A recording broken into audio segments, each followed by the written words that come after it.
Madame la Présidente, Madame la Ministre, Monsieur le Ministre, chers collègues, il y a des textes qui transcendent les clivages, des textes qui font débat au sein d'un même groupe politique, mais il arrive que des textes résonnent si profondément dans la société qu'il devient essentiel de laisser à chacun sa liberté de se positionner selon sa conscience et son expérience personnelle.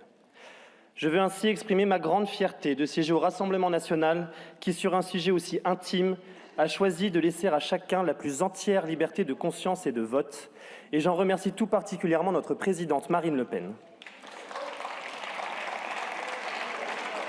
Je mesure pleinement les réserves, parfois profondes, que nourrissent plusieurs de mes collègues.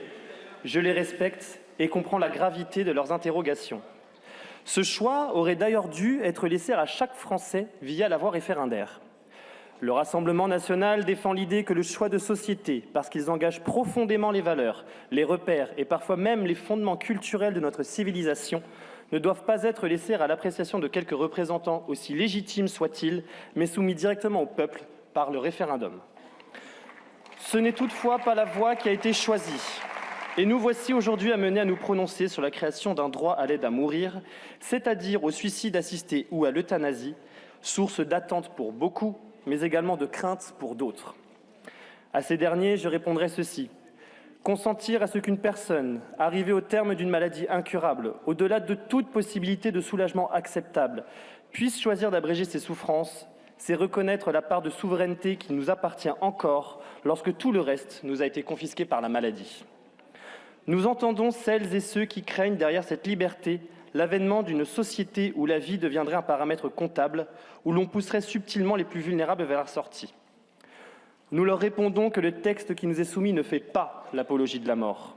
Il consacre un droit ultime, encadré, balisé, entouré de garanties. Refuser d'ouvrir cette porte au prétexte qu'elle pourrait demain être forcée, c'est condamner aujourd'hui des femmes et des hommes à une souffrance insupportable pour une crainte incertaine. Nous sommes donc satisfaits des amendements adoptés en séance qui viennent encadrer ce droit. D'abord, nous avons fait du suicide assisté la règle pour que l'euthanasie reste l'exception. Ensuite, nous avons précisé que les personnes éligibles à l'aide à mourir devaient être entrées dans un processus irréversible de l'aggravation de leur état de santé. Enfin, nous avons supprimé la reconnaissance comme mort naturelle d'une personne ayant recours à l'aide à mourir. Ces précisions ne sont pas accessoires. Elles sont essentielles pour prévenir tout abus ou toute dérive.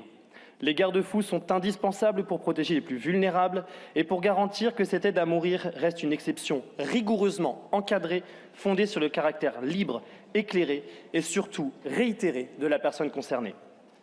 Je me dois cependant de vous faire part de l'inquiétude qui est la nôtre sur l'introduction d'un délit d'entrave à l'aide à mourir, dont la formulation actuelle soulève de sérieuses interrogations et auquel le Rassemblement national s'est unanimement opposé lors des débats. Nous craignons que cette disposition ne vienne limiter la liberté d'expression et c'est pourquoi nous espérons sincèrement que ce délit sera supprimé par le Sénat.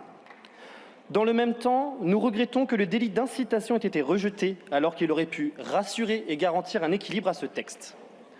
Nous tenons également à rappeler que les soins palliatifs doivent demeurer la réponse prioritaire face à la souffrance en fin de vie.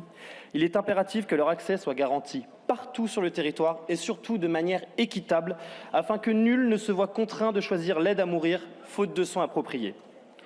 Voter ce texte, pour certains d'entre nous, n'est pas tourner le dos à la valeur de la vie. C'est honorer la parole de ceux qui, dans le silence des chambres d'hôpital, demandent qu'on respecte leur ultime liberté. Et je le dis à nos compatriotes qui s'inquiètent. Nous ne transigerons jamais avec la protection des personnes en situation de handicap, des mineurs, des personnes sous emprise ou souffrant de détresse psychologique.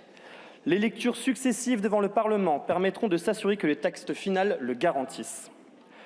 En votant pour cette proposition de loi, je considère que, plutôt que de tourner une page de civilisation, nous écrivons une page de compassion. Nous disons à ceux qui souffrent, la nation vous voit, elle vous entend, elle ne vous laissera pas seuls. Nous disons aux soignants, vous ne serez pas abandonnés, la loi sera votre bouclier. Et nous disons à nous-mêmes, nous avons eu le courage de regarder en face la souffrance extrême et de lui opposer la liberté suprême. En définitive, cette proposition de loi vise à offrir dans des situations exceptionnelles une réponse exceptionnelle. Elle ne fait pas l'éloge de la mort, mais répond à la souffrance incurable. Elle n'affaiblit pas les valeurs de la vie. Elle reconnaît la liberté de chacun face à l'extrême douleur. Et parce qu'elle conjugue liberté et dignité, plusieurs députés du groupe Rassemblement national, dont je fais partie, voteront pour ce texte.